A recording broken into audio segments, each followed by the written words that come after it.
भाव तेरा ठीक नहीं है।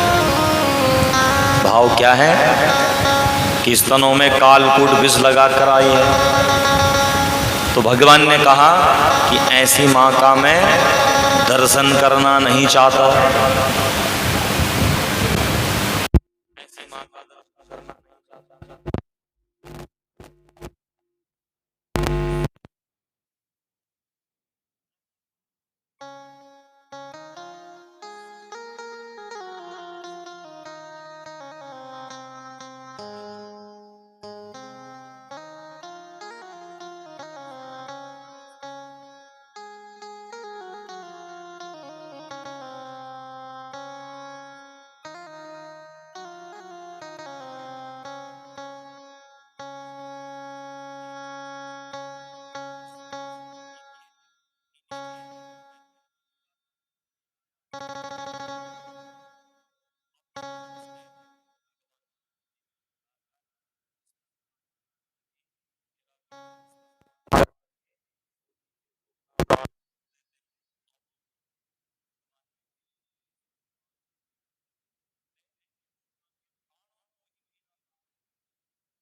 तुम्हारे मनोरथ को भी मैं पूर्ण करूंगा।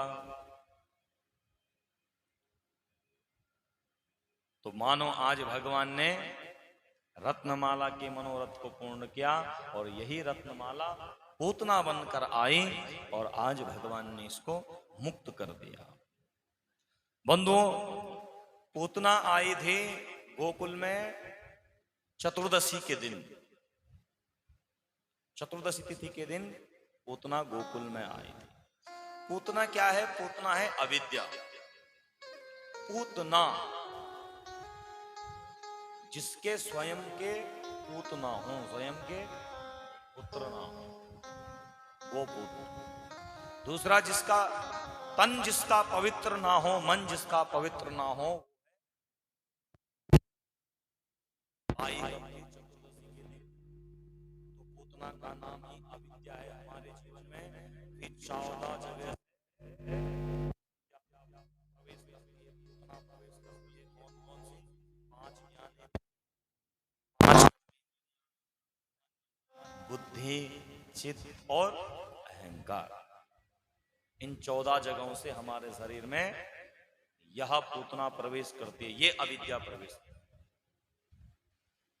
तो भगवान ने आज इसको मुक्त किया और अब जब भगवान बंधुओं 10 दिन के हो गए तो अभी 10 दिनों तक महा उत्सव चल ही रहा है।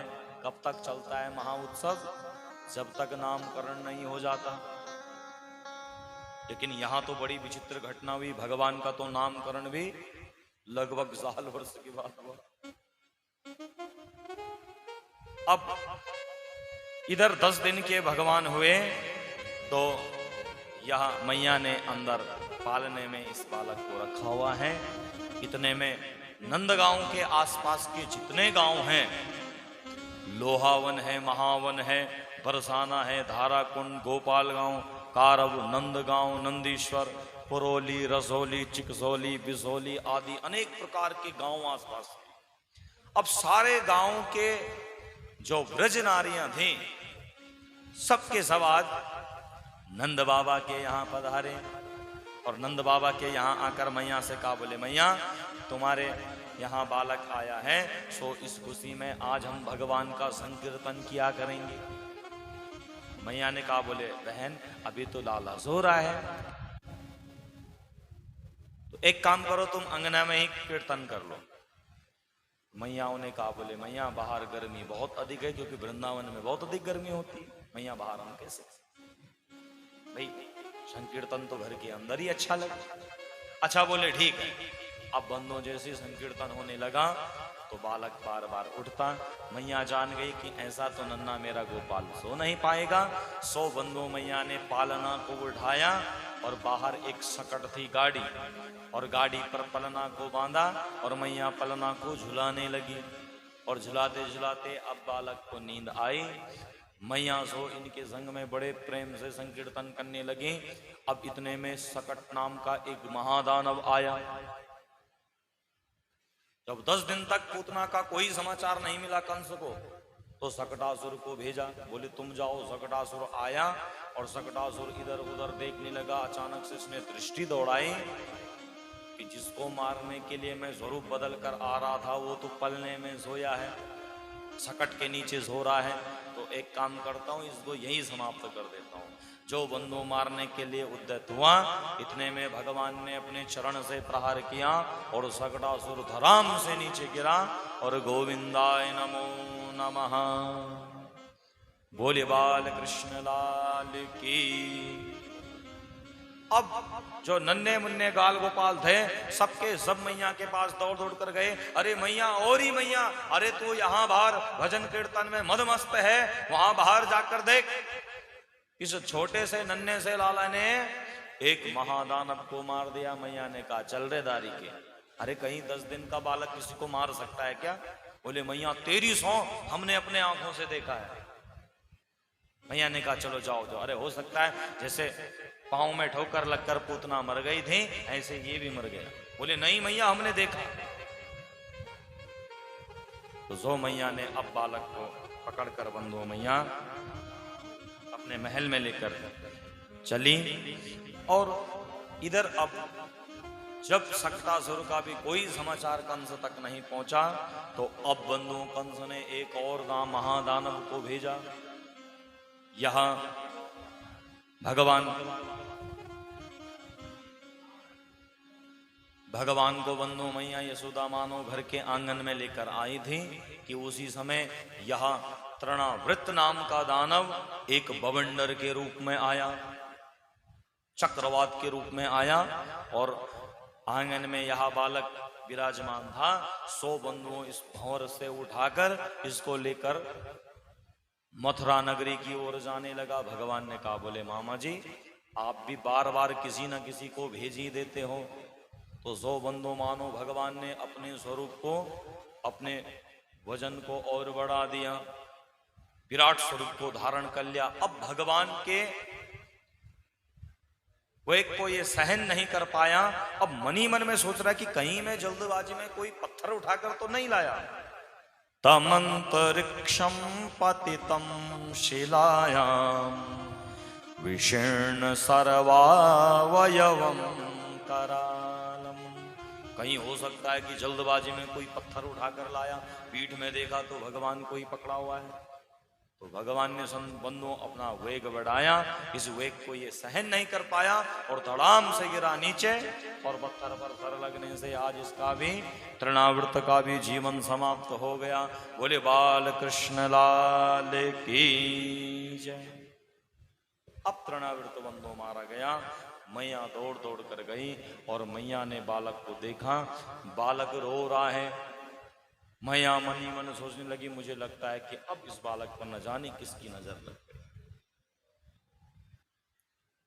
न जाने मेरा बालक डर गया, इस पर किसी की नजर लग गई। जब से इसका प्रादुर्भाव हुआ, जब से इसका जन्म हुआ, तब से कुछ ना कुछ अरिष्ट जरूर यहाँ आते हैं। मैया ने हृदय में लगाया, अनेक नगर के लोग आए मैया लाला का दर्शन। मैया ने कहा अब मैं किसी को दर्शन करने नहीं दूंगी,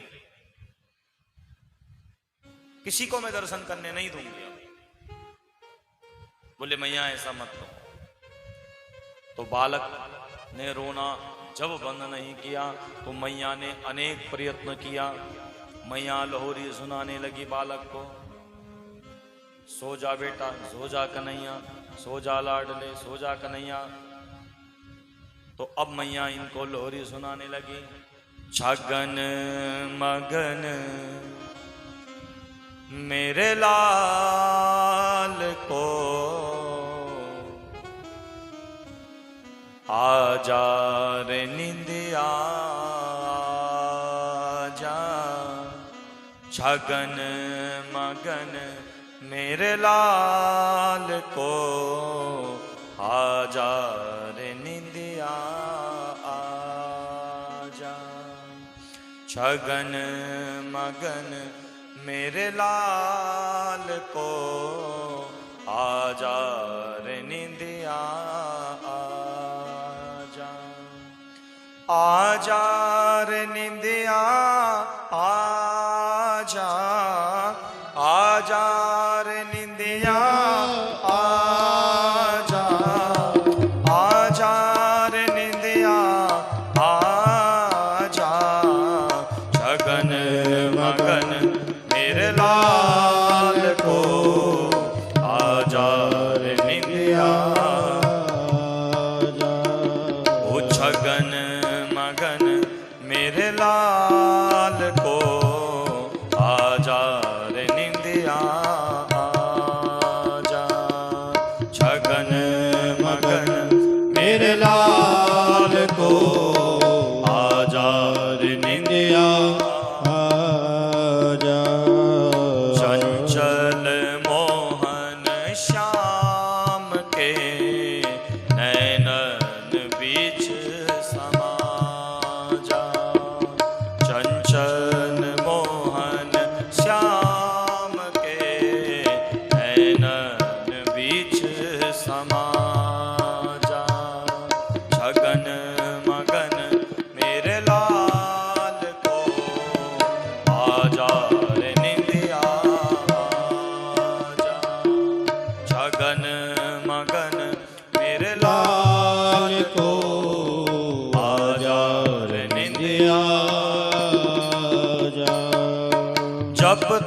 पूजा पाठ सो, जप तप पूजा पाठ सो, विधि ना दियो मोहे लाल यो, विधि ना दियो लाल यो, सो जा कन्हैया लाड ले, मैया बजावे तार, सो जा कन्हैया लाड ले, मैया बजावे छगन मगन मेरे लाल को, आजा रे निंदिया आजा, छगन मगन मेरे लाल को आजा रे निंदिया आजा, आजा रे निंदिया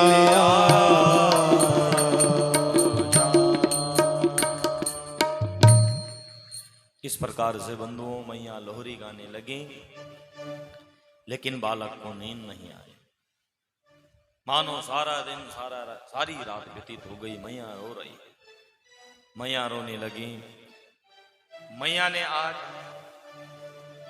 गौ मैया के चरणों की रज को बालक पर लगाया, कहीं इस पर किसी की नजर तो नहीं लगी। अब बंधुओं मैया ने जब गौ के चरणों की रज को लगाया और मानो बालक को थोड़ी सी नींद आई हो, तभी इधर कैलाश में मेरे भोले बाबा ने काकभुसुंडी जी से कहा, बोले हे काकभुसुंडी, ब्रज में हमारे बाल गोपाल का प्रकट हुआ है, प्राकट्य हुआ है, तो क्यों ना हम भी उनके दर्शनों के लिए वहां जाएं। तो बोले महाराज ठीक है, चलें फिर दर्शन करने के लिए।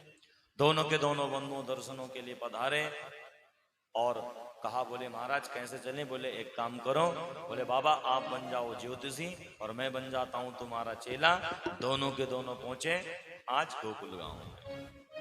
अब जो गोकुल में आए बंधुओं, तो बाबा द्वार पर आए और द्वार पर आकर कहने लगे, अलख निरंजन, अलख निरंजन। बड़े बड़े केस बाबा ने बनाए हैं, सुंदर, हाथ में डमरू त्रिशूल इत्यादि यह सब लेकर बाबा पधारे हुए हैं। तो सो द्वार में आए और द्वार में आकर कहने लगे, अलख निरंजन। सखी ने कहा, बोले मैया हमें तो ऐसा लगता है कि द्वार में कोई बाबा आयो है, कोई बाबा द्वार में आया है। तो बोले हे सखी एक काम करो, जाकर उनको कुछ भिक्षा दे दो।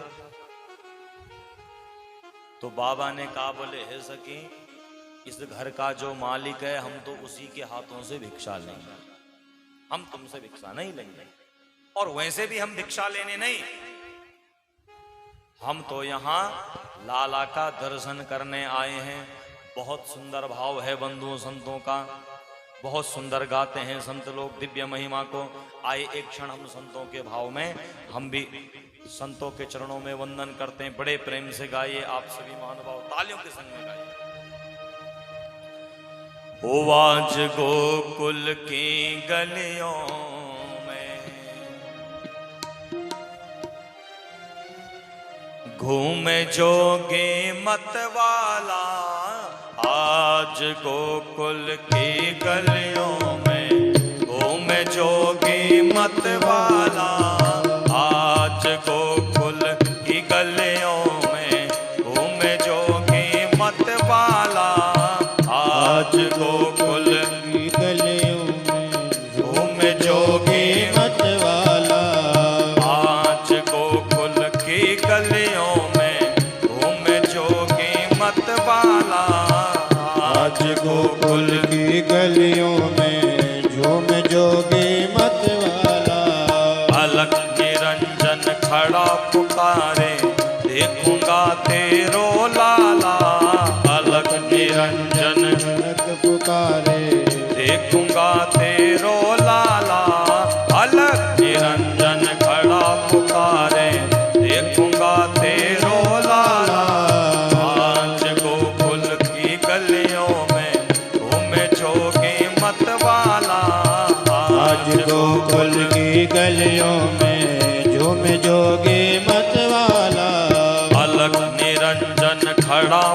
पुकारे देखूंगा तेरो लाला। अलख निरंजन गण पुकारे देखोगे तेरो लाला। ओ आज गोकुल की गलियों में घूमे जोगी मतवाला। आज गोकुल की गलियों में झूम जोगी मतवाला। अलख निरंजन खड़ा पुकारे देखूंगा तेरो लाला। अलख निरंजन गणक पुकारे देखूंगा तेरो लाला।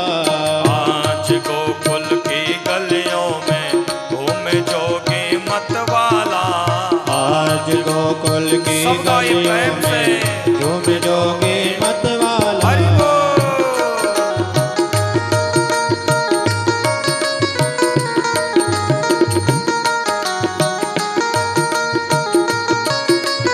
तालियों के साथ में गाए। आज मेरे भोले बाबा आनंद में आए हैं। बोले शंकर भगवान के।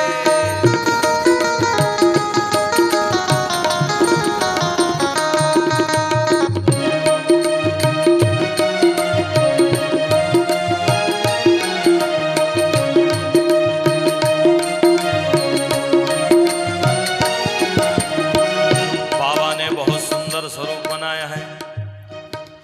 शेरी श्रृंग लिए हाथन में डमरू और त्रिशूल लिए। डमरू और त्रिशूल लिए ओ डमरू और त्रिशूल। त्रिशूल लिए बाबा डमरू और त्रिशूल लिए।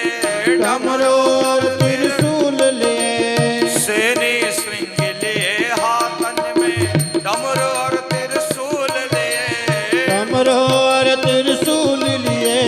डमरू और त्रिशूल लिए। छम छम छम छम नाचे जोगे दर्शन की अभिलाष लिए। दर्शन की अभिलाष लिए। दर्शन की अभिलाष लिए। ओ चमक चमक चम नाचे जोगे दर्शन की अभिलाष लिए। दर्शन की अभिलाष लिए। दर्शन की अभिलाष लिए। आँख में घुंघरू हाँ पग में घुंघरू छम छम बाजे घर में जपते हैं माला। आज घुंघरू छम गलियों में घूमे जोगी मतवाला। आज गोकुल की गलियों में घूमे जोगी मतवाला। आज गोकुल की गलियों में झूम जोगी मतवाला।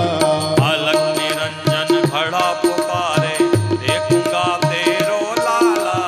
अलख निरंजन खड़ग पुकारे देखोगे तेरो लाला।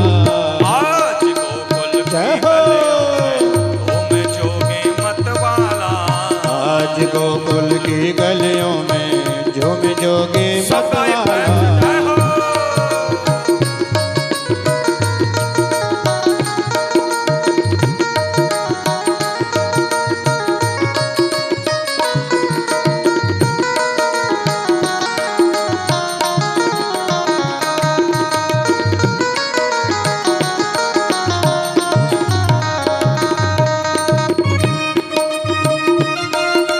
जय भोले।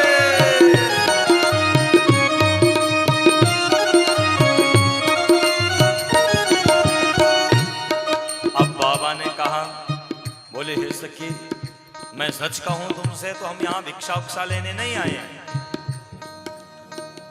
तो मैया की सखी ने कहा बोले बाबा फिर क्यों आए आप?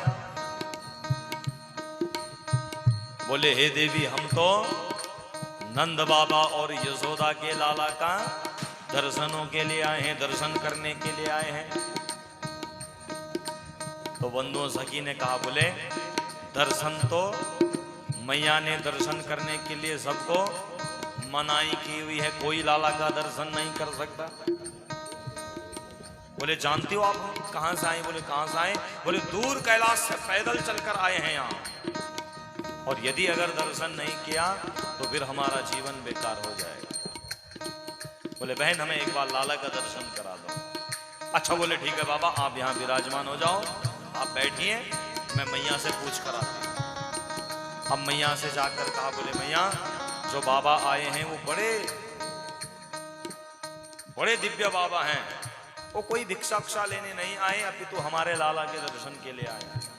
मैया ने कहा बोले सखी तू जानती है अभी तो बड़ी मुश्किल से लाला को थोड़ी सी नींद आई है, और फिर यदि अगर हमने लाला को जगा दिया तो फिर लाला रोना प्रारंभ कर देगा। बोले मैया आए भी तो वो कैलाश से हैं, एक बार दर्शन कराए दो। अच्छा बोले ये बता कि दिखते कैसे हैं, बाबा ने कैसा स्वरूप बनाया है ना। भाई जोगी को देखकर लाला डर जाए तो मैया से कहने लगी, बोले मैया स्वरूप तो बड़ा विचित्र बनाया है बाबा ने, तो कैसा स्वरूप है। अंग बभूते रमाए जोगे बागंबर तन पर सोहे। अंग बभूते रमाए जोगी बाबा तन पर सोहे। अंग बभूते रमाए जोगे बागंबर तन पे सोहे। बागंबर तन पे सोहे, बागंबर तन पे सोहे।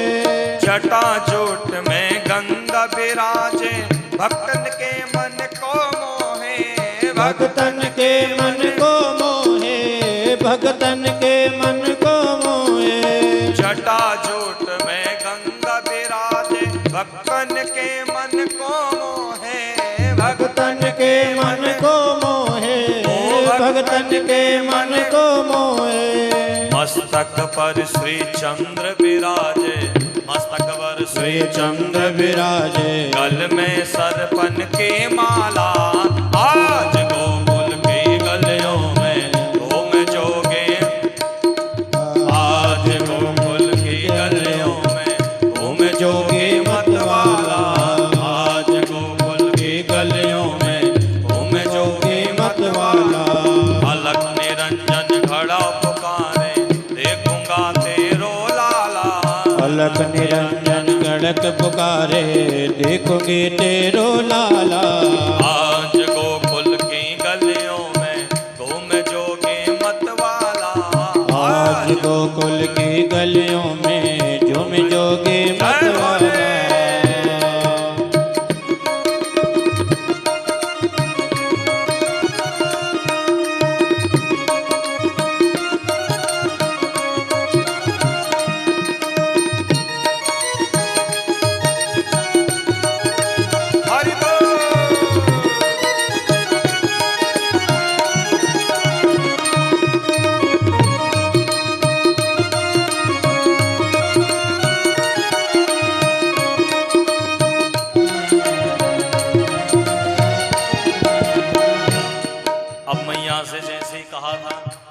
बोले मैया सच कहूं तो इतने बाबा आए, इतने जोगी सिद्ध महापुरुष आए, लेकिन मैंने अपने जीवन में ऐसे महात्मा को नहीं देखा। कैसे हैं? बोले जिन्होंने अंग में विभूति रमाई है, सिर में साक्षात मां गंगा विराजमान है, जटाओं में गंगा है, सिर में जिन्होंने चंद्रमा को धारण किया हुआ है। मैंने ऐसे बाबा पहली बार देखा। मुझे तो जरूर कोई संत चमत्कारी बाबा लगता है। अच्छा, मैया ने कहा चल चल कर मैं भी देखूं एक बार। तो जो द्वार पर आए, मैया बाबा को देखकर बाबा के चरणों में वंदन किया। सखी ने कहा बोले बाबा यही मैया यशोदा है, यही नंदरानी है। अच्छा बोले नंदरानी आप ही हैं? सो मैया के चरणों में वंदन करने लगे बाबा। मनी मन चरणों में वंदन करने लगे। हे मैया धन्य है तेरा तेज प्रताप, धन्य है तेरा जीवन कि जहां मेरे नारायण बालक बनकर पधारे हो। तेरा जीवन बड़ा पवित्र है। राजद्वार पे खड़ा पुकारे, बोले हैं मधुरी वाणी, बोले हैं मधुरी वाणी, बोले हैं मधुरी वाणी। राजद्वार में खड़े पुकारे, बोले हैं बोले हैं मधुरी वाणी, बोले हैं मधुरी वाणी। अपनों लाल दिखा दे रे मैया, योगी ने मन में ठाने, योगी ने मन में ठानी, जोगी ने मन में ठानी। ओ अपनों लाल दिखा दे रे मैया, जोगी ने मन में ठाने। जोगी ने मन में ठानी, जोगी ने मन में ठानी। अब कहा, बोले हे मैया एक काम कर, एक बार लाला का दर्शन करा दे। मैया ने कहा दर्शन नहीं कराऊंगी, जो तुम्हें भिक्षा में चाहिए जो मांगोगे सो दूंगे, पर लाला का दर्शन नहीं कराऊंगी। बाबा ने कहा मैया मुझे तुम्हारा एक बूटी कौड़ी भी नहीं चाहिए, लेकिन जाऊंगा तो लाला का दर्शन करके, जब तक दर्शन नहीं होगा मैं यहाँ से हटने वाला नहीं। तो मैया ने कहा कि बाबा अगर तुम हटने वाले नहीं हो तो मैं भी लाला का दर्शन कराने वाले नहीं। लाख हटाओ पर ना मानो, देखूंगा तेरो लाला। लाख हटाओ और ना मानो, देखो तेरो लाला। आज गोकुल की गलियों में घूम जोगे मतवाला। आज गोकुल की गलियों में झूम जोगे मतवाला। अलग निरंजन खड़ा पुकारे, देखूंगा तेरो लाला। अलग निरंजन गढ़ पुकारे, देखूंगी तेरो लाला। आज गोकुल की गलियों में घूम जोगे मतवाला। आज गोकुल की गलियों में झूम जोगे मतवाला। अलग निरंजन खड़ा पुकारे, देखूंगा तेरो लाला। अलग निरंजन खड़ग पुकारे, देखूंगा तेरो लाला। सब गाए प्रेम से जय हो ले।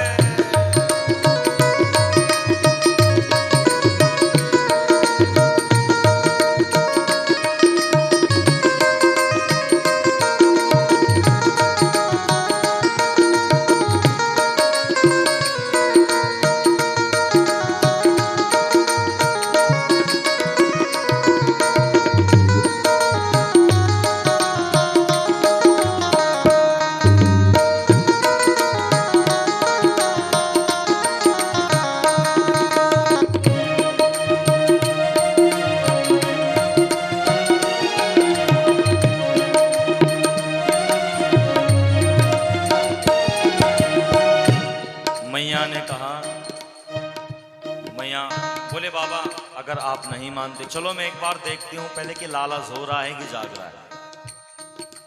मैया बंदों जो लाला के कक्ष में गई, देखा तो लाला सो रहा था। अब मैया की आहट को सुनते ही लाला ने अपनी आंखें खोली और टुकुर टुकुर करके मैया को देखने लगा। जो मैया को देखने लगा तो मैया बाहर आई। मैया ने कहा बोले बाबा लाला तो अभी सो रहा है। अब भगवान ने कहा बोले मैया अब तू भी झूठ कब से कहने लगी। मानो भगवान तो बाबा का दर्शन करना चाहते हैं, लेकिन मैया ने कहा, मैया मनी मन भाव कारण सोच रही है कि कहीं बाबा की बड़ी बड़ी जटा को देखकर मेरा लाला डर न जाए, रो न जाए। तो मैया ने कहा मात यशोदा द्वार पे आए, ओ मात यशोदा द्वार में आए, मात यशोदा द्वार पे आए। अब मैया द्वार में आई और बाबा से कहा वो तो सो रहा है।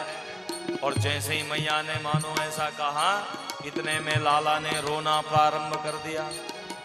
लाला जोर जोर से रोने लगा। सखी ने कहा बोले मैया देखो देखो रोने लगा लाला। बाबा बड़े प्रसन्न हुए, बोले मैया जाग गया जाग गया जाग गया, अब तो लेकर आओ।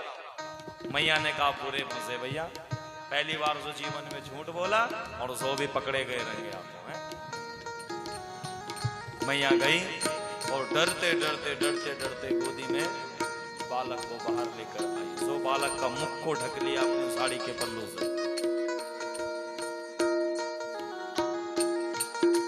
डरते डरते डरते डरते बाहर लेकर आए। बाबा ने कहा बोले मैया दर्शन कराओ। बोले नहीं कराऊंगा।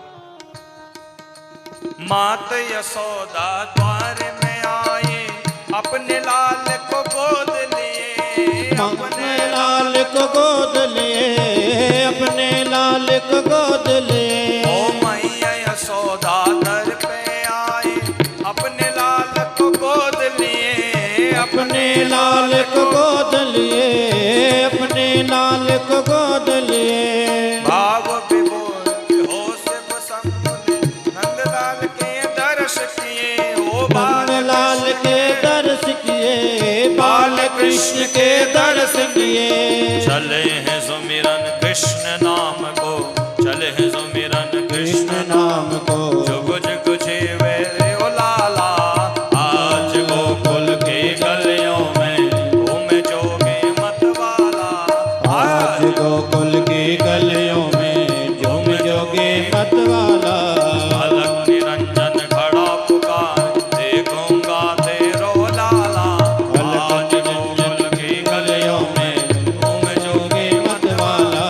आज गोकुल की गलियों घूमे जोगे मतवाला। आज गोकुल की गलियों में झूम जोगे मतवाला। घूमे जोगे मतवाला। झूमे जोगे मतवाला। घूमे जोगे मतवाला। झूमे जोगे मतवाला। आज गोकुल की गलियों में घूमे जोगे मतवाला। आज गोकुल की गलियों में झूमे जोगे मतवाला। घूमे जोगे मतवाला। झूमे जोगे मतवाला। घूमे जोगे मतवाला। बोले शंकर भगवान की जय। ओम नमः पार्वती भदे हर हर हर महादेव। अब सो बंधुओं, मैया जब गोद में बालक को लेकर बाहर आई तो बालक रो रहा है। भगवान शंकर ने कहा, बोले मैया अरे दर्शन तो कराओ। मैया ने कहा, बाबा अगर दूर से करना है तो दूर से दर्शन करो। अच्छा बोले ठीक है मैया। जो बंधुओं बाबा ने दर्शन किए, लाला ने रोना बंद किया और दोनों के दोनों एक दूसरे को एक टकी नजर से देखने लगे। और बालक बाबा को देखकर जोर जोर से खिलखिलाने लगा। मैया यशोदा से सखी ने कहा, बोले मैया देखो हमने क्या कहा था, ये कोई बहुत चमत्कारी बाबा है। देख तो बाबा को देखते ही कैसा हमारा लल्ला खिलखिलाने लगा। बाबा ने कहा, बोले मैया अब तो गोद में दे दो। मैया ने कहा, गोदी में तो नहीं दूंगी। तो बाबा ने कहा, ठीक है फिर हम चले। जैसे ही जाने लगे इतने में लाला ने फिर रोना प्रारंभ कर दिया। अरे रुक जा बाबा रुक जा। नहीं अब नहीं रुकता मैं, अब मैं बिल्कुल रुकने वाला नहीं। सो दोनों के दोनों काकभूषुंडी के संग में, चलो काकभूषुंडी जी, और नगर के बाहर आकर एक वट वृक्ष के नीचे बैठ गए। अब बालक ने रोना धोना बंद नहीं किया। सखी ने कहा, बोले मैया अरे अब तो मान जा, कम से कम बाबा को बुला ही देते हैं, एक बार दे दो बाबा को दर्शन करने के लिए। तो सखी के कहने पर मैया मानी और अब बाबा के पास आई। सखी ने कहा, बोले बाबा जी। बाबा ने सखी को आते हुए दूर से देखा, अपने आंखें बंद कर दे, सोने का नाटक कर लिया। अब बोले अब थोड़ा मैं भी तो लीला करूं। बोले बाबा जी उठो उठो जागो। बोले कहो देवी क्या बात है। बोले तुम्हें मैया ने बुलाया है। बोले क्यों। बोले जब से तुम आए हो लाला तब से चुप नहीं हो। तो बाबा ने कहा, हम क्या करें भैया, अरे हमने कुछ थोड़ी किया, हम तो कब से दर्शन के लिए कह रहे थे, अब तो मैया ने हमें दर्शन करने दिया नहीं, सो अब हम नहीं आते। सखी मनाने लगी। काकभूषुंडी जी ने कहा, बोले बाबा अब मान भी जाओ। सो दोनों के दोनों पुनः वापस गए और जैसे फिर भवन के बाहर गए, कन्हैया ने लाला ने बाबा को देखा और देखते ही फिर खिलखिलाने लगे। बाबा ने बड़े प्रेम से गोदी में बालक को पकड़ा और दोनों के दोनों एक दूसरे को देखकर मुस्कुराने लगे। और मैया ने बाबा से पूछा, बोले बाबा इस बालक का भविष्य कैसे होगा। बाबा ने कहा, बहुत सुंदर भविष्य होगा, बहुत सुंदर मैया यह बालक है। मैया मानो और कुछ पूछना चाहती थी, भगवान ने आंखें झपकाई। बोले बाबा और कुछ मत बताई दियो, नहीं तो जिन लीलाओं को करने के लिए मैं आया हूं उन लीलाओं को पूर्ण नहीं कर पाऊंगा। तो बाबा ने कहा, बोले मैया बस हमने इतना कह दिया कि इस बालक का उज्जवल भविष्य है। और सो बोले हम अब चले, हम चले। बाबा ने बंधुओं घर से राई उठाई, राई लोटन किया था। बोले हे मैया जब जब इस पर नजर लगे तो सो इस राई लोटन कर दियो। तो मैया ने अब बाबा से कहा, बोले हे बाबा अब आप यहीं रह लो। बाबा ने कहा, हम अगर एक जगह रहते तो बाबा नहीं बनते। सो जब बार बार निवेदन करने लगी, रह रे योगी नंद भवन में, रह रे जोगी नंद भवन में ब्रज में वास कीजय। जब जब मेरे लाल को नजर लगे तो राई लोटन कीजय। बाबा ने कहा बोले मैया ये जगत बड़ा स्वार्थी है, अभी तक तो दर्शन भी घर के आगे भटकने भी नहीं दिया, लेकिन जैसे ही हमारा चमत्कार देखा क्या कहने लगी, बोले हे बाबा तुम यहीं रहो। बाबा ने कहा नहीं रहता, मैं क्यों रहूं? तो कहने लगी कि जब जब मेरे लाला पर नजर लगेगी तब तक बाबा राई लोटन करा देना, थोड़ा सा राग इत्यादि मंत्र दिया करना। बाबा ने कहा हम नहीं रहेंगे। इतने में कन्हैया ने मानो निवेदन किया कि बाबा जी यहीं विराजमान हो जाओ। तो 100 बंदों मेरे भोले बाबा वही नंद महल के बाहर, नंद गांव में जो नंद महल है उसके बाहर जब सीढ़ियों में है तो दाईं ओर मेरे भोले बाबा विराजमान हैं। तो सब जब भी नंद महल का दर्शन किया जाता है तो पहले मेरे भोले बाबा का दर्शन किया जाता है और फिर तब नंद महल का दर्शन होता है। तो तब मेरे भोले बाबा तब से वहीं विराजमान हो गए। भोले शंकर भगवान की जय। अब इधर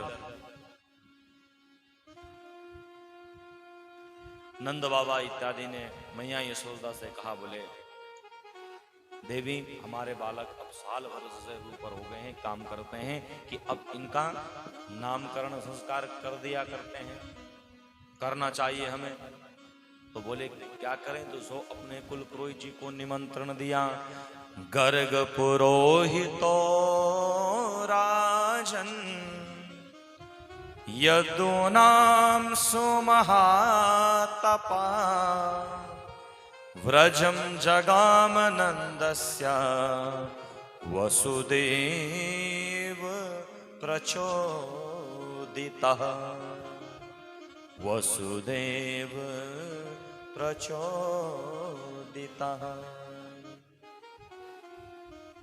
इनके कुलगुरु कौन है? गुरु गर्गाचार्य। गर्गाचार्य जी को निमंत्रण दिया। बोले बाबा हमारे बालकों का नामकरण संस्कार कर दो। तो बाबा जी ने कहा बोले नामकरण संस्कार तुम करेंगे। बोले हे नंद बाबा जब से इन दोनों बालकों का प्रादुर्भाव हुआ है तब से यहाँ अनेक प्रकार के उपद्रव हो रहे हैं, कहीं कंस इत्यादि को पता चल गया तो बोले बाबा क्या करें? बोले एक काम करो कि घर से दूर जो गौशाला है, बोले इस गौशाला के अंदर हम इन दोनों का नामकरण संस्कार कर देते। बोले भैया ठीक है। तो अब दोनों का नामकरण संस्कार करने लगे। इधर रोहिणी अपने पुत्र को लेकर आई हैं और नंद रानी अपने बालक को लेकर आई।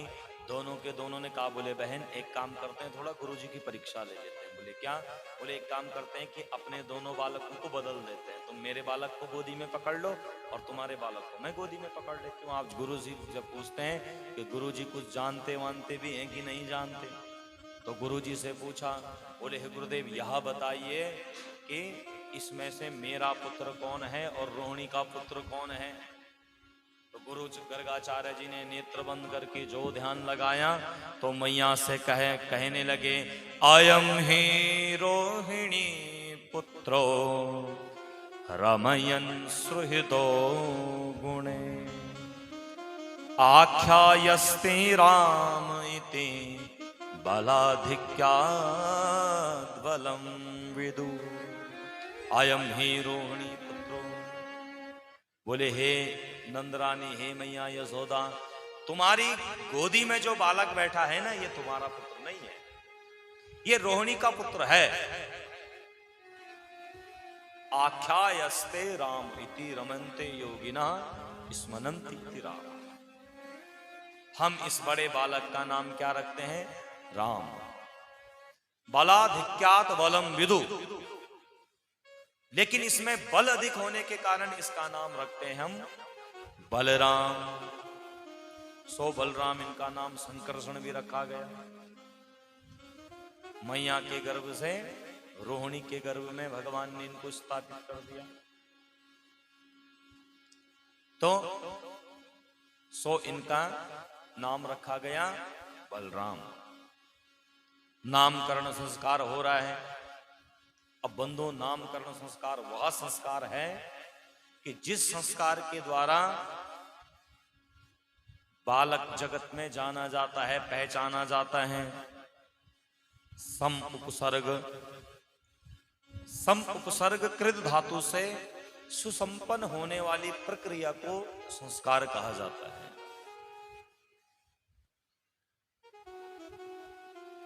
जातक के जीवन में शुद्ध विचारों को डालने वाली प्रक्रिया को संस्कार कहा जाता है। और कितने संस्कार हमारे सनातन धर्म के हैं? कितने संस्कार? 16 संस्कार। और उसमें से विशेष संस्कार कहा जाता है बंधु नामकरण संस्कार।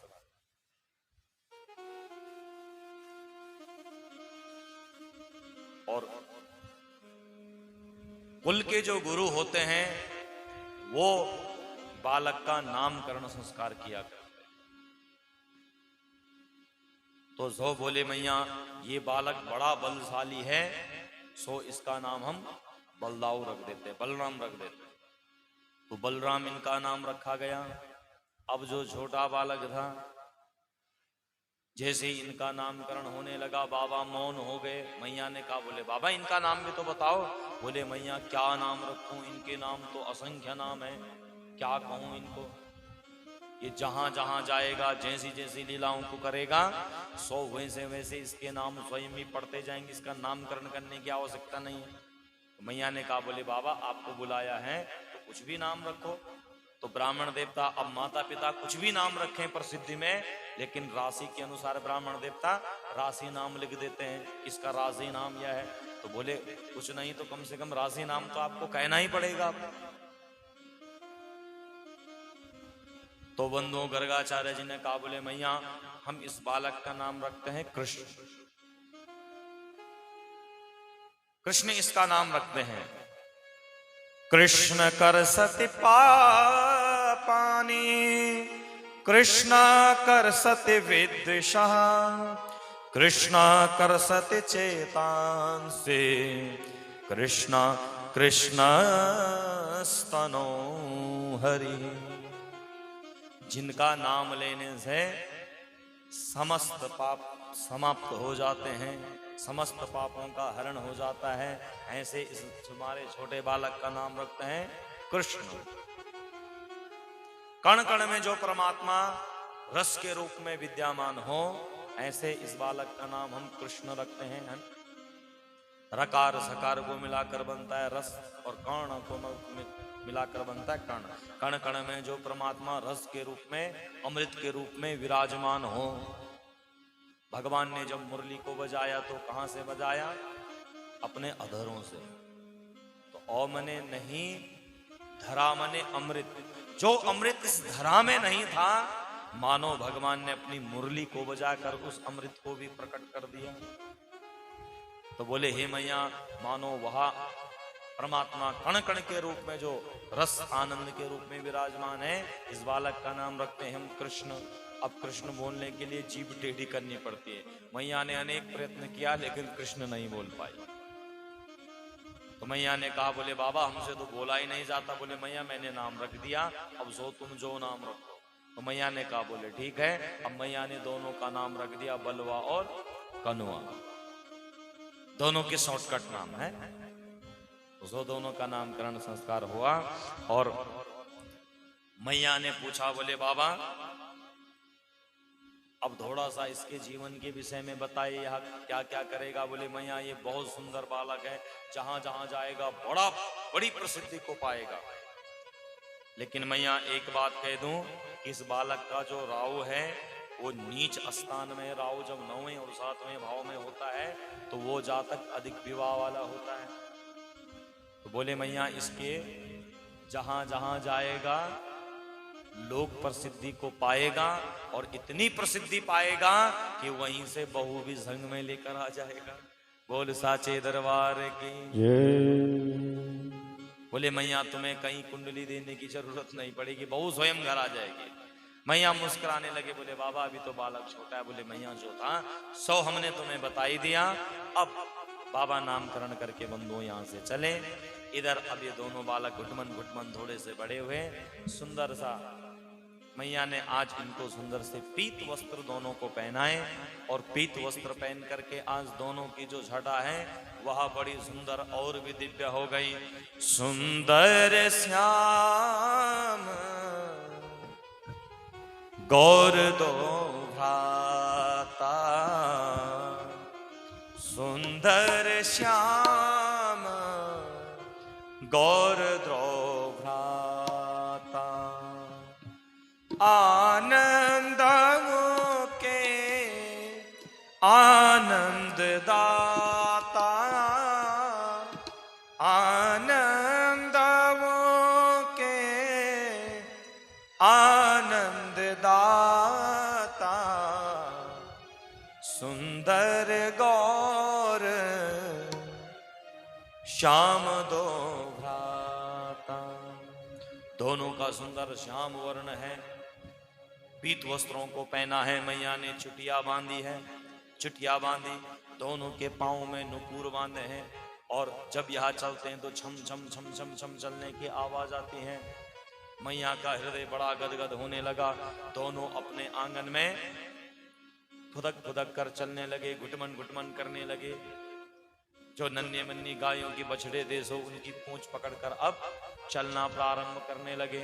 मैया को बड़ा आनंद आने लगा। आनंद वो आनंद के दाता।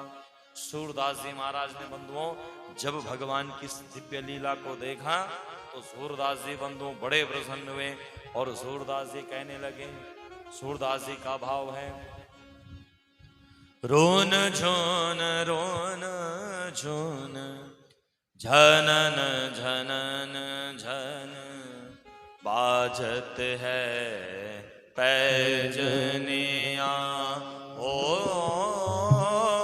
रोन झोन झनन झनन झन बाजत है पैजनिया। रोन झोन झनन झनन झन बाजत है पैजनिया, रोन झोन झनन झनन झन बाजत है पैजनिया। मात यशोदा चलन सिखावे, मात यशोदा चलन सिखावे, उंगली पकड़ दो कनिया, ओ उंगली पकड़ी दो कनिया, रोन झोन झनन झनन झन बाजत है पैजनिया, रोन झोन झनन झनन झन बाजत है पैजनिया, बाजत है पैजनिया। बंधुओं मैया दोनों का हाथ पकड़ करके मैया ने चलना प्रारंभ किया। उंगली पकड़कर मैया चलना सिखा रही है। दोनों बालक घुटमन घुटमन चल रहे हैं। मैया को बड़ा आनंद आ रहा है। दोनों मैया की उंगली पकड़कर चलते फिर सो नीचे गिर जाते। मैया बड़ी प्रसन्न हो रही है। मैया ने सुंदर पीत वस्त्र इन दोनों को धारण करवाए हैं। दोनों की शोभा अत्यंत सुंदर लग रही है। पीत झगुलिया तन पर सोहे, पीत झगुलिया तन पर सोहे, पीत झगुलिया तन पर सोहे, पीत झगुलिया तन पर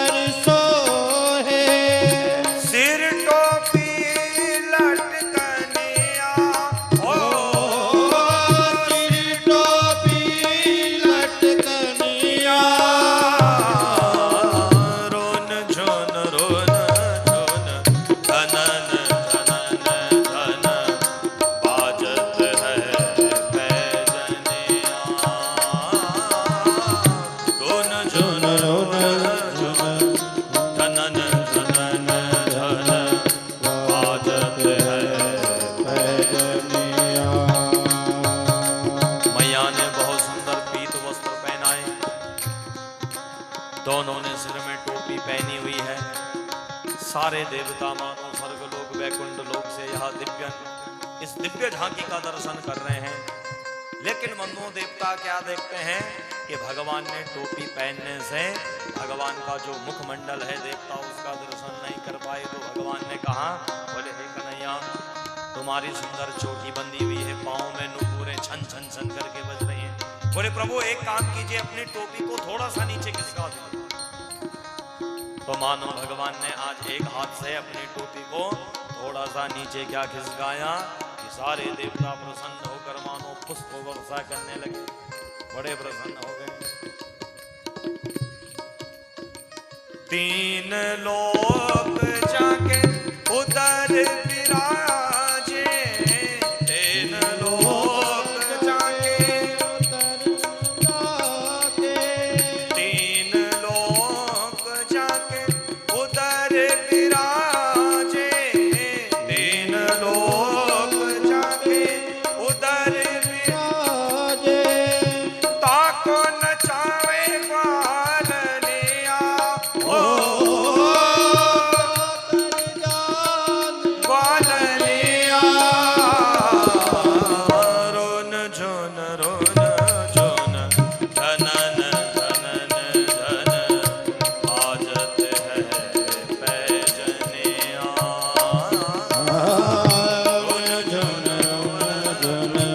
धनन धन धन बाजत है पैजनिया।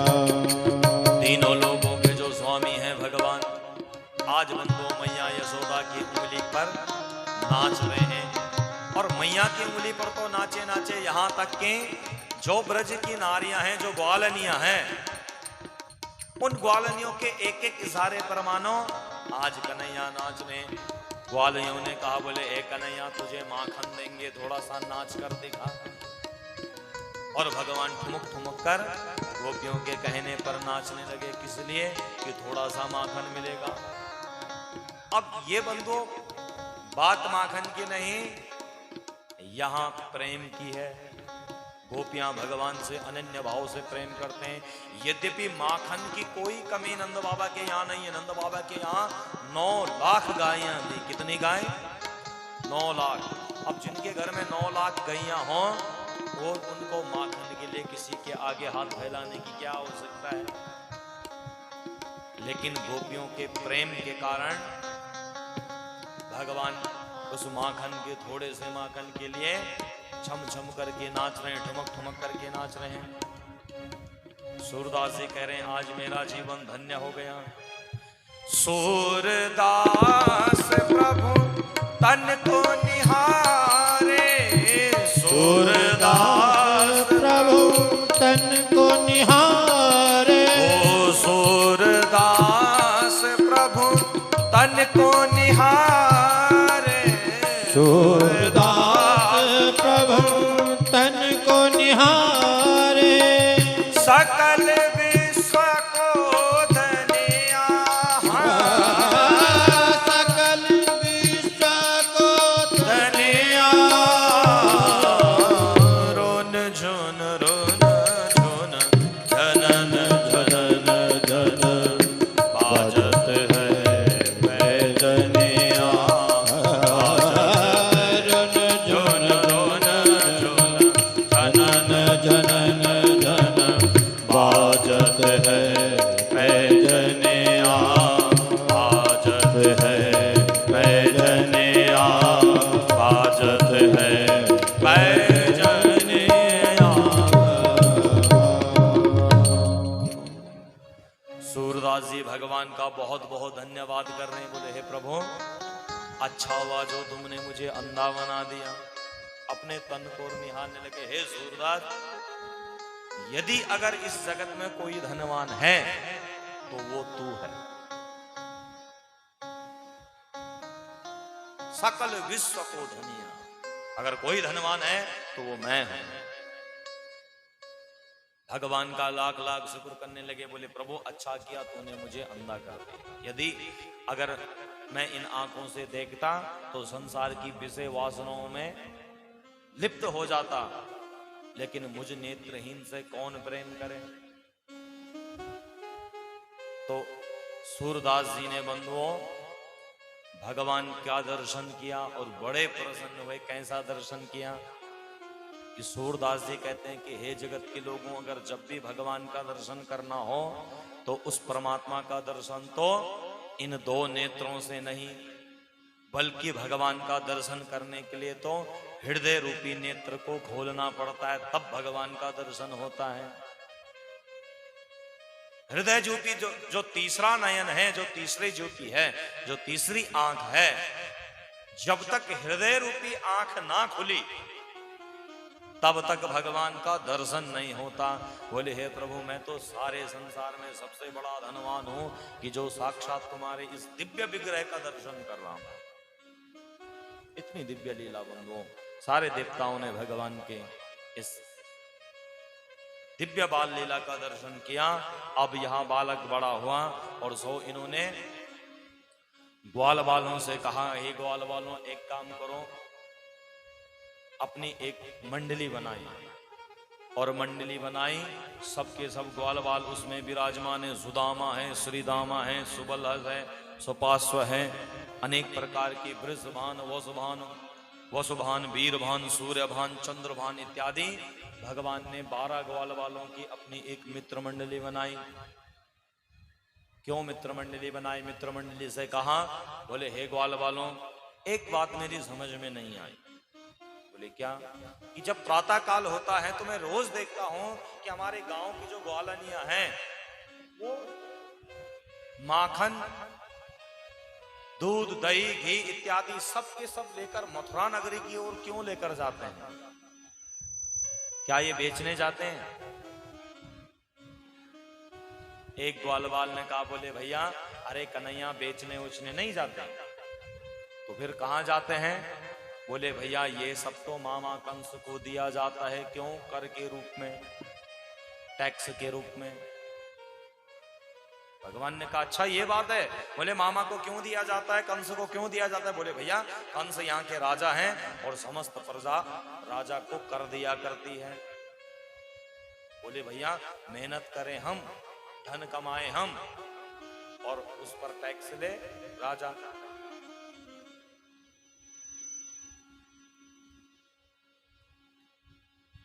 ग्वालनियों से कहा, बोले हे ग्वालनियों, कल से सबके सब ध्यान रखना, कोई भी कंस को यह माखन मिश्री नहीं देगा, कोई भी मथुरा नहीं जाएगा। अरे तुम प्रातः काल से लेकर सांझ तक इतनी मेहनत किया करती हो और सो सारा अन्न धन जो है सब कंस को दे दिया कर, इसलिए खबरदार जो कोई गया तो। लेकिन बंधुओं, गोपियां नहीं मानी। बोले हे कन्हैया, तुझे क्या पता, तू तो कल का छोरो भयो। अरे हम तो जन्म जन्मांतरों से कर दिया करते हैं। तो सो जब गोपियां नहीं मानी तो भगवान ने ग्वाल वालों से कहा, बोले भैया, ये गोपियां ऐसी मानने वाली नहीं है, तो क्या करें भाई? बोले एक काम करते हैं कि यदि अगर हम माखन इत्यादि को वहां तक पहुंचने ही ना दें तो बोले क्या करें? बोले एक काम करते हैं कि उससे पहले हम इन सबको चोर दिया करेंगे, हम स्वयं खा लिया करेंगे। तो जब घर में माखन मिश्री रहेगा नहीं तो कंस तक पहुंचेगा नहीं। तो भैया बोले, चोरी करना इतना आसान है क्या? हमने आज तक कभी चोरी नहीं की। बोले एक काम करते हैं, पहले उसके लिए एक बार प्रैक्टिस करके आ जाते हैं। तो कहाँ करें? बोले सबके सब, अरे सबके घरों में दूध दही है, सबके सब अपने घरों में चोरी करेंगे। एक बार होमवर्क कर लें बस, है ना? और जो इसमें सफल होगा सो कल से फिर गोपियों के घर से माखन इत्यादि का चोरी करेंगे। अब सब ग्वाल वालों ने कहा, बोले भैया ये ठीक है। अब सबके सब चोरी करने के लिए अपने घर में गए। मानो अन्य बालक तो सब सफल हो गए। अब ये कन्हैया जैसे ही चोरी करना चाहता था सो माखन के पात्र में हाथ डाला, मैया ने पकड़ लिया। बोले क्यों रे कन्हैया, चोरी करता है क्या? अब कन्हैया ने कहा, पकड़े गए। सो सामने एक प्रतिबिंब लगा हुआ था, एक शीशा लगा हुआ था। सो उसी में ही अपना प्रतिबिंब देकर माँ मटकी से हाथ हटाया और उसको कहने लगा, ले खा ले खा ले, बहुत दिन से भूखा होगा ना तू, तेरी मैया ने तुझे कुछ खिलाया नहीं, लगता है कमजोर हो गया आजकल। मैया ने कहा ये क्या कर, बोले मैया मैं चोरी नहीं कर रहा हूं, अरे मैं तो इसे खिला रहा हूं, मेरे यहाँ तो इतनी गाय हैं, मैं तो खूब खाता रहता हूँ, ये न जाने किसका बालक निर्बल बनकर यहाँ आया है और लगता है कि बहुत दिनों से भूखा है, इसलिए इसको मैं खिला रहा हूँ। सो शीशे में उसके मुख पर लगाने लगा, ले खा। मैया मुस्कुराने लगी। मैया ने कहा पगले वो कोई और नहीं, वो तो तू ही है। बोले अच्छा मैया ऐसा भी होता है क्या? बोले हाँ। मैया ने शीशे को उल्टा किया। बोले अब कहाँ गया? बोले मैया भाग गया हो। बातों में सो मैया को घुसा दिया। अब कन्हैया ग्वाल वालों से जाकर मिले। ग्वाल वालों ने कहा भैया जो चोरी करके लाए हैं माखन मिश्री सब लाओ। कन्हैया ने कहा बोले भैया हम तो यहाँ तक पहुंच गए, सो गनीमत समझो। बोले क्या हुआ? अरे बोले तुम्हारे माखन के चक्कर में मैया ने रंगे हाथों पकड़ लिया था, सो बड़ी मुश्किल से बातों में फंसा कर आए। तो ग्वाल वालों ने कहा जब तक चोरी में सफल नहीं हो जाओगे तब तक हमारे संग में तुम्हारा आना निषेध। कन्हैया ने कहा बोले भाई बड़ी विडंबना हो गई, अब नियम तो मैंने ही बनाया था और मैं ही नियम को तोड़ूंगा तो अच्छा नहीं होगा, है? क्या करें? तो बोले एक काम करो, एक बार प्रयत्न और करो, मेहनत करने वालों की कभी हार नहीं होती, एक बार और प्रयत्न करो। कन्हैया ने कहा सो भाई देखेंगे, प्रयत्न करेंगे। फिर सो अपने घर में गया।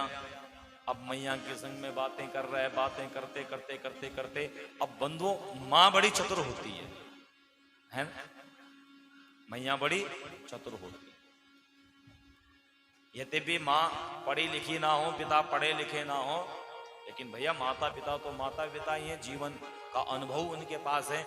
माँ बड़ी बुद्धिमानी है, बड़ी चतुर है। तो मैया ने क्या किया कि जब बालक चलना फिरना प्रारंभ कर देता है तो मैया उसके पाँव में पहले की माताएं पैजनियां बांध देते थे, ताकि जहां बालक, मैया घर में काम कर रही है तो जहां बालक खेल रहा है तो पैजनियों की आवाज छन छन छन छन छन छन बज रही है, तो मैया जानती है कि बालक मेरे आसपास ही कहीं खेल रहा है। तो कन्हैया के पाँव में पैजनी बंधी है, नुपुर बंधी है। मैया घर का काम कर रही है, बालक खेलते खेलते मैया के संग में बतिया रहा है। अब कन्हैया ने माँ को बातों में लगाया और धीरे धीरे धीरे धीरे धीरे धीरे जहां माखन रखा हुआ था मटकियों में, वहां पहुंच गए। अब मैया ने देखा कि पैजनियों की आवाज आनी बंद हो गई। मैया जान गई कि ये यहाँ से इधर उधर खसक गया। सो मैया धीरे धीरे धीरे धीरे इसके पीछे आई। कन्हैया ने इधर उधर देखा, कोई मुझे देख नहीं रहा। सो जैसे ही इसमें हाथ डाला, मैया ने कहा पकड़ो इस चोर को, चोरी करता है क्या? अब कन्हैया ने कहा कल तो बड़ी मुश्किल से बचे, अब क्या कहूं, बड़ा चतुर है। इससे मटके से बाहर हाथ निकाला और मैया से कहा माता कंकण पद्मराग महसा पाणिर ममार तप्यते। बोले हे मैया तुमने पद्मराग का जो कंगन मेरे हाथों में बांधा हुआ है, रखा हुआ है ना, पहनाया हुआ है, मैया ये मुझे ऐसा अनुभव लग रहा है, ऐसा महसूस हो रहा है कि इसमें से थोड़ी सी अग्नि की ज्वाला निकल रही है, गर्मी लग रही है। तो सो हाथ में ठंडक पाने के लिए मैंने इस मक्खन में डाल दिया। मैया ने कहा अच्छा? मैया ने कहा नहीं नहीं, तू तो चोरी कर रहा है, तू माखन खाया है। अच्छा चल, हाथ में तो तेरी पद्मराग के कारण तेरे हाथ में इसमें थोड़ी तेज अग्नि की ज्वाला महसूस होती है, लेकिन तेरे मुख में ये माखन कहां से लगा? कन्हैया ने कहा आप तो पकड़े ही गए भाई, तो मुख में बता, मुख में कौन सी गर्मी है? तो कन्हैया कहने लगे, बोले मैया असली गर्मी तो इसी मुख के अंदर बैठी है ना? हाँ, जिस मुख में, जो मुख में डाला सो जलकर स्वाहा। बोले असली अग्नि तो इसी मुख के अंदर बैठी हुई है। बहुत प्रयत्न किया मैया ने समझाने का, लेकिन मैया नहीं मानी। मैया ने कहा तुझे अब मैं दंड दूंगी, तू बार बार घर में चोरी कर देता है, जूठन कर देता है। तो मैया से कहने लगे, हो मैया मोहे मैं नहीं माखन माखन खायो। बोले हे मैया मैंने माखन नहीं खाया। तो फिर तेरे मुख में कहां से लगा? बोले मैया ये मैं नहीं जानता, हो सकता है कि मैंने हाथ पोंछ दिया हो, लेकिन मैंने खाया नहीं, तेरी सौ। मैया ने कहा चल झूठे, मेरी सौ मत खा झूठी। बोले मैया सच्ची कह रहे हैं तुमसे। जब मैया नहीं मानी तो मानो कन्हैया तो सच कह रहे हैं कि मैया मैंने ही माखन खायो। लेकिन मां समझ रही है कि मैं नहीं माखन खायो, केवल शब्दों का भेद है। मैया नहीं समझ पा रही है। तो अब कन्हैया ने कहा बोले भैया अब कोई साधन नहीं बचा, कोई समाधान होने वाला नहीं। तो जब बालक का जो अपने हाथ में कार्य नहीं होता तो सो उसके बाद वो रोना धोना प्रारंभ कर देता है। अब तो अचानक से कन्हैया जोर जोर से रोने लगा। बोले मैया मैं जानता हूं। क्या जानता है तू? तो रोते रोते कहने लगा बोले मैया ये माखन वाखन तो सब तेरा बहाना है, सच्ची बात तो ये है कि तू मुझे अपना पुत्र मानती ही नहीं। बोले क्यों? तो मैया से कहा बोले मैया क्योंकि मैं तेरा पुत्र नहीं हूं तो किसका पुत्र है? बोले मैं तो देवकी का पुत्र हूं, वसुदेव जी का पुत्र हूं। और तू अगर मुझे अपना पुत्र मानती तो ऐसी डांटा डांटी नहीं लगाती। अब तो मैया ने जैसे सुना मैया रोने लगी। मैया ने अपने हृदय से लगाया, अपने हृदय से इसको लगाया और मैया रोने लगी। बोले कन्हैया अगर तूने ये बात दोबारा कही तो सच ही कहते हैं तुमसे, हमसे बुरा कोई नहीं होएगा। बोले मैया जब नहीं होगा तब नहीं होगा, अभी तो हम यहाँ से गए। और सो इतना कहकर कन्हैया यहाँ से दौड़ दौड़ कर ग्वाल वालों के पास पहुंचा। ग्वाल वालों से कहा बोले भैया अब की बार तो हम भी सफल हो गए। तो बोले कहाँ है तुम्हारा माखन? बोले भैया मैं माखन तो लाया नहीं, लेकिन आज चोरी का माखन खाया है, सो मुख में लगा हुआ है। और सच्ची कहूं ना तो चोरी के माखन में बड़ा आनंद आया। ग्वाल वालों ने कहा पक्की बात है? बोले हाँ देखो मेरे मुंह पर लगा है सब। तो चलो बोले अब एक काम करो चोरी करें। तो क्या क्या करेंगे? सो ग्वाल वालों ने सब ने बंधुओं बहुत सुंदर एक युक्ति बनाई। बोले पहले एक काम करेंगे कि हे कन्हैया माखन इत्यादि को तब चोरेंगे कि जब गोप ग्वालियां घर में ना हो। बोले ये तो 24 घंटे घर में ही रहती हैं। बोले पहले ठीक ढंग से पहले रेकी करके आओ, कौन गोपी कब कहाँ जाती है, क्या करती है, कौन घर में रहता है, कहाँ रहता है। तो सारे ग्वाल वालों को भेज दिया और सबके सब देखने लगी गोपियां कहाँ जाती हैं, क्या करती हैं। अब सबके सब ने कहा बोले भैया जब भी सुबह से लेकर शाम तक कोई ना कोई घर में रहता ही है। एक समय ऐसा है कि जब गोपियां घर में कोई नहीं रहती। बोले कौन सा समय? बोले जब गैयों को धोने का समय होता है या जब गैयों को गैया चारण करने का समय होता है, दो ही समय ऐसे। तो गैया चारण के समय तो दूध मिलेगा नहीं। गैया दूध कब देती हैं? जब घास खाकर जंगल से घर आती हैं। तो भैया बोले एक काम करेंगे फिर कि जब गैयों को धोने का समय होगा तो कुछ ग्वाल वाले तो खोल देंगे इन छोटे छोटे बछड़ों को, ये सब पिएंगे दूध। और इन बछड़ों को पकड़ने के लिए सारी गोपियां जैसे ही दौड़ दौड़ कर आएंगे, इतने में आधे दर्जन हम घरों में घुसकर सब चोरी इत्यादि कर देंगे। तो आधे दर्जन दो भागों में विभक्त हो गए।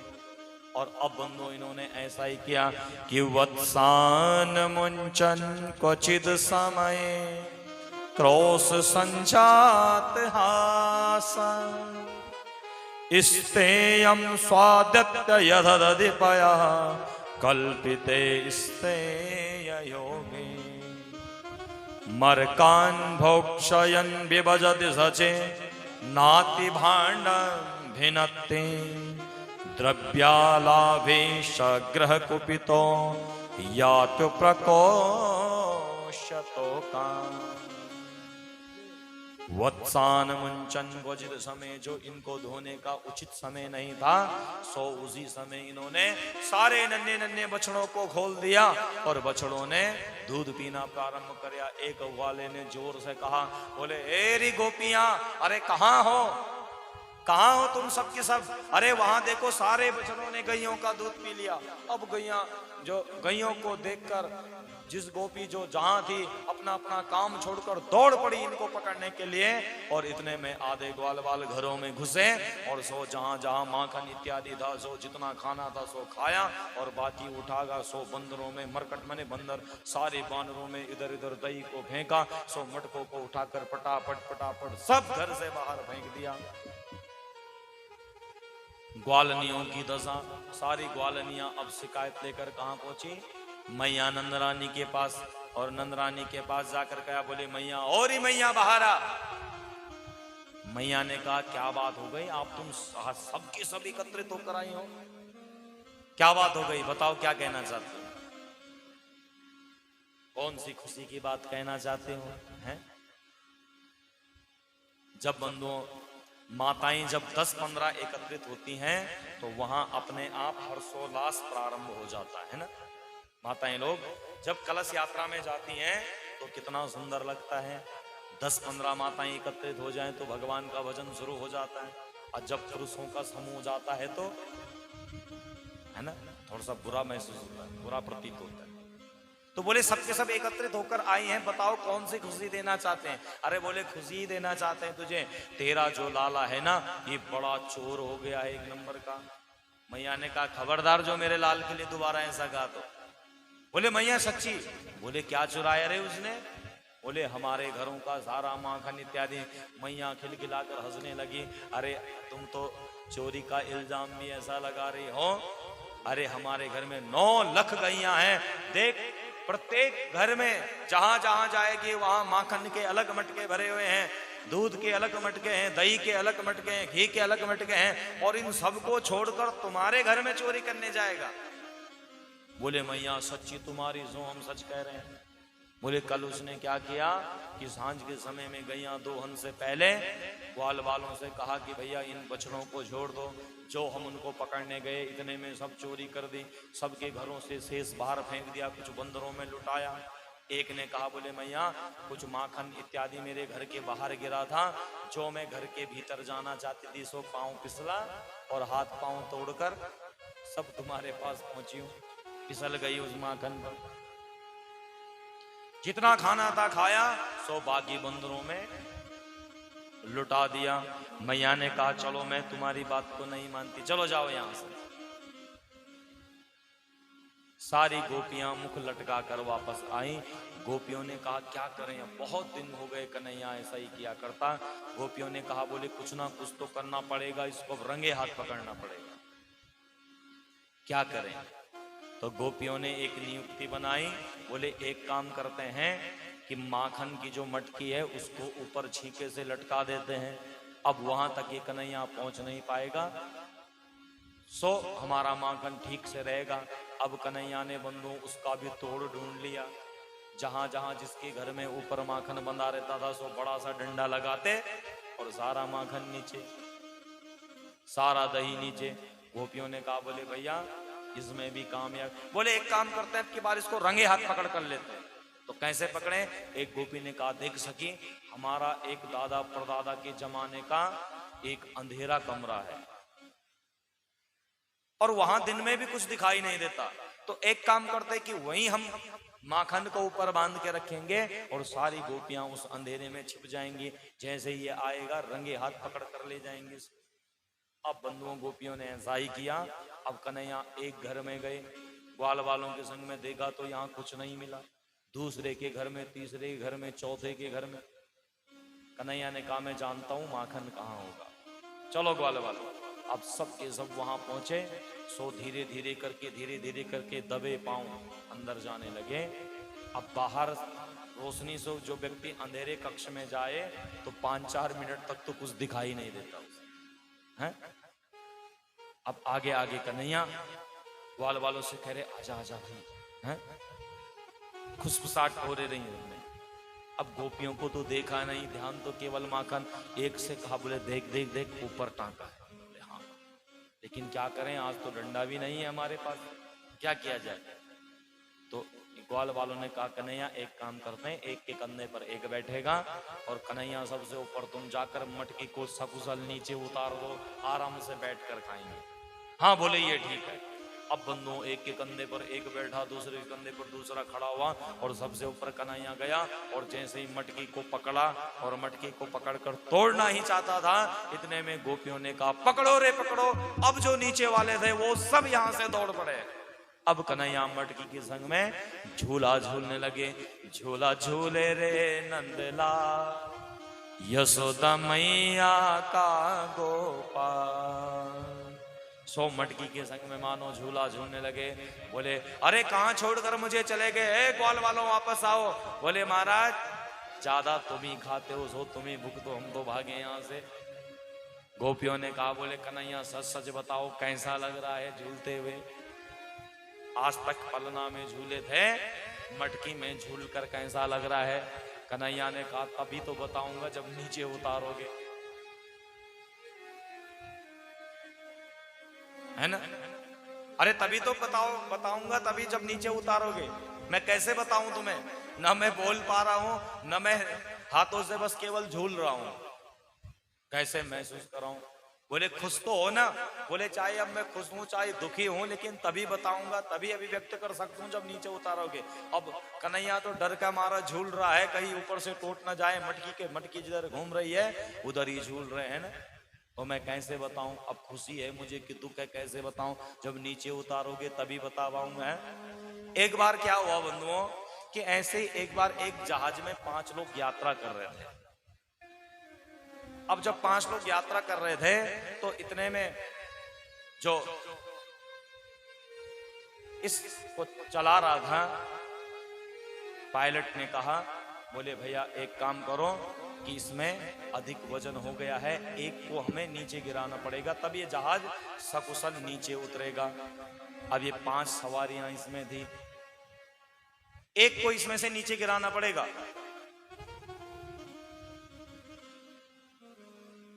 तो नीचे गिराना पड़ेगा। 100 बंधुओं इन्होंने रस्सी नीचे लटकाई।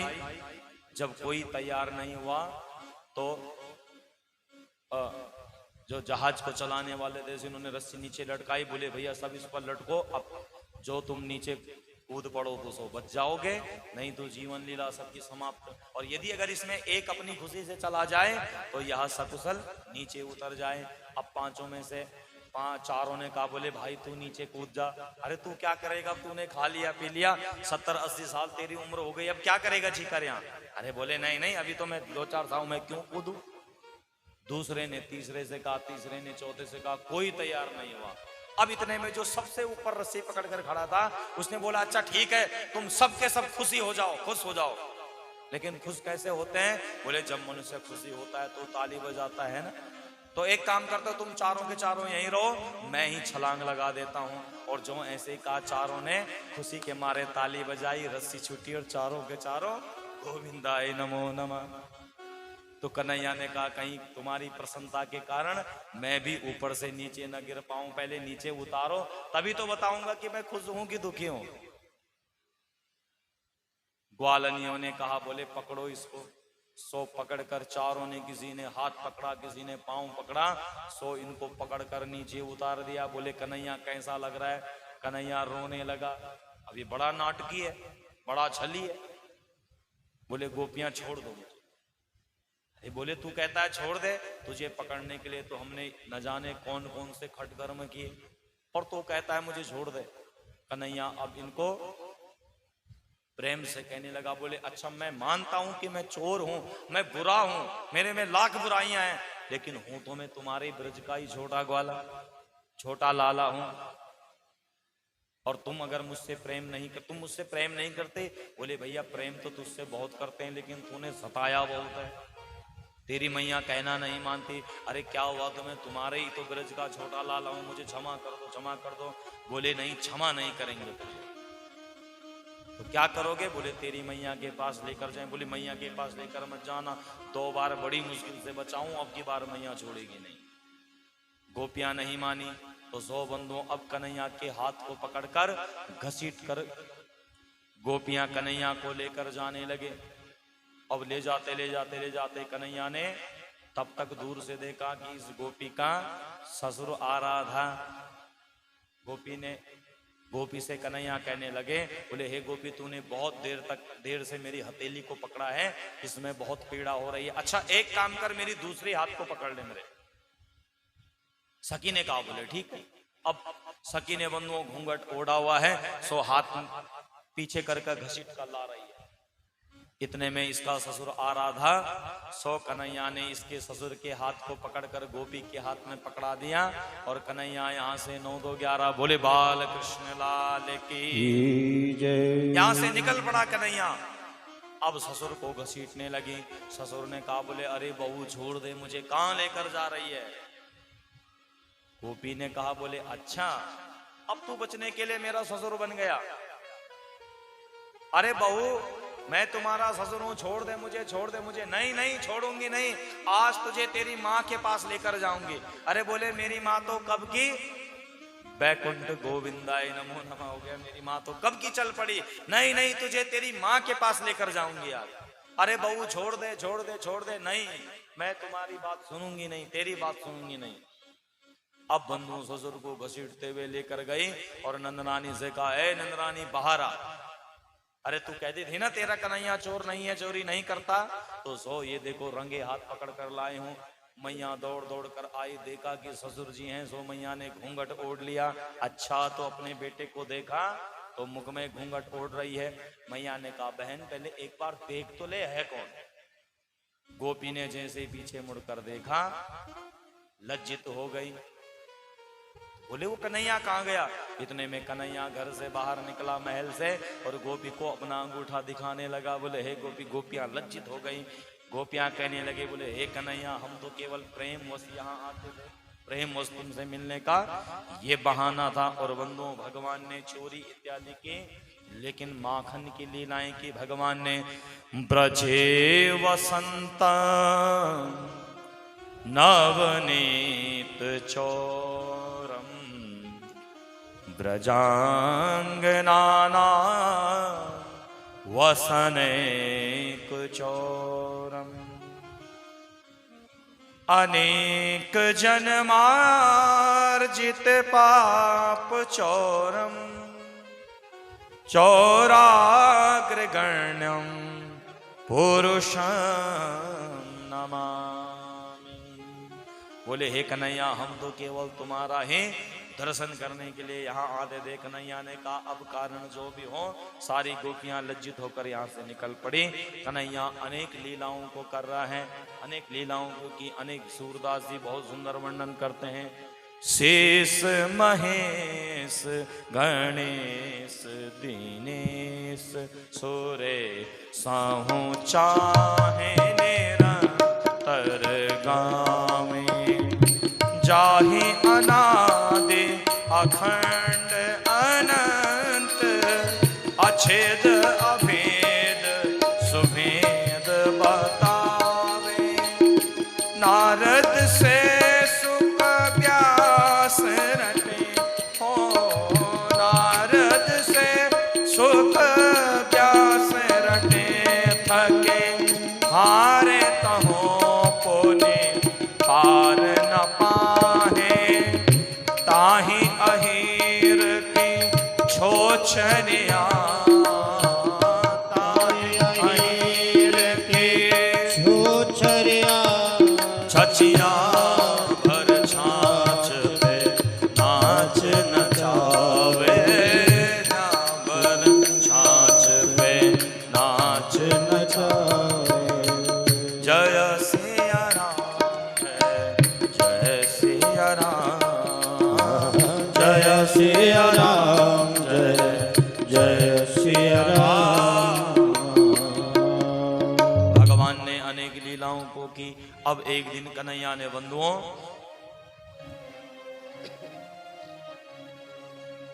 ब्रज की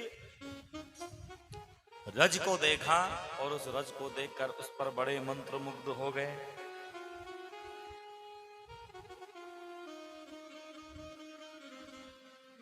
और कन्हैया ने सुंदर ब्रज रज को देखा और ब्रज रज को देखकर बड़े प्रसन्न हुए।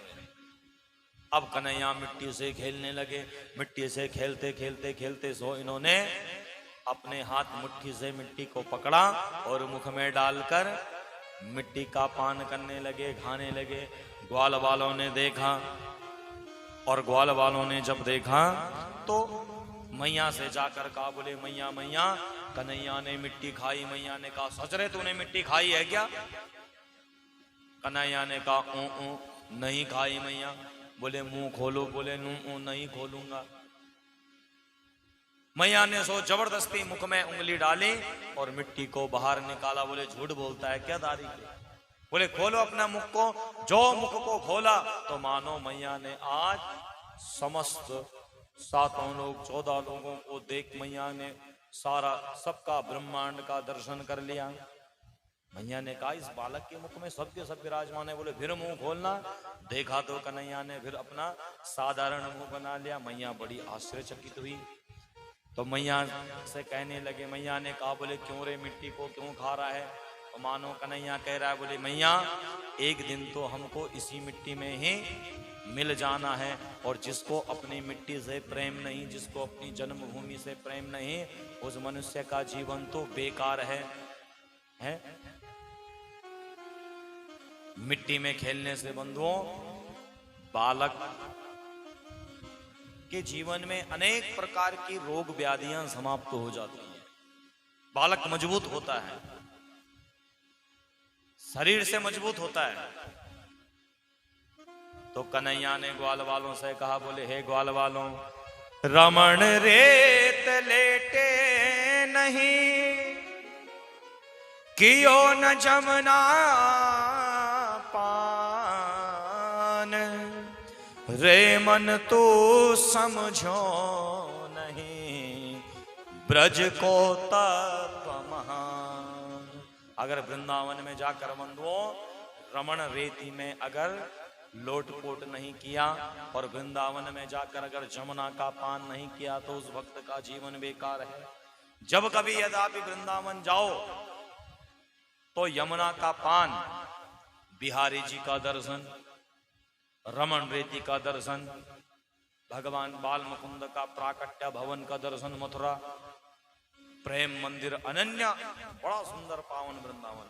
और यदि अगर इन सब का दर्शन नहीं किया तो फिर उसका जीवन बेकार है। रमण रेती में, गोकुल में जो रमण रेती है वहां बंधुओं जितने भी लोग आते हैं सबके सब उस रेती में लोटपोट किया करते हैं। और सच कहूं आपसे तो बड़ा आनंद आता है।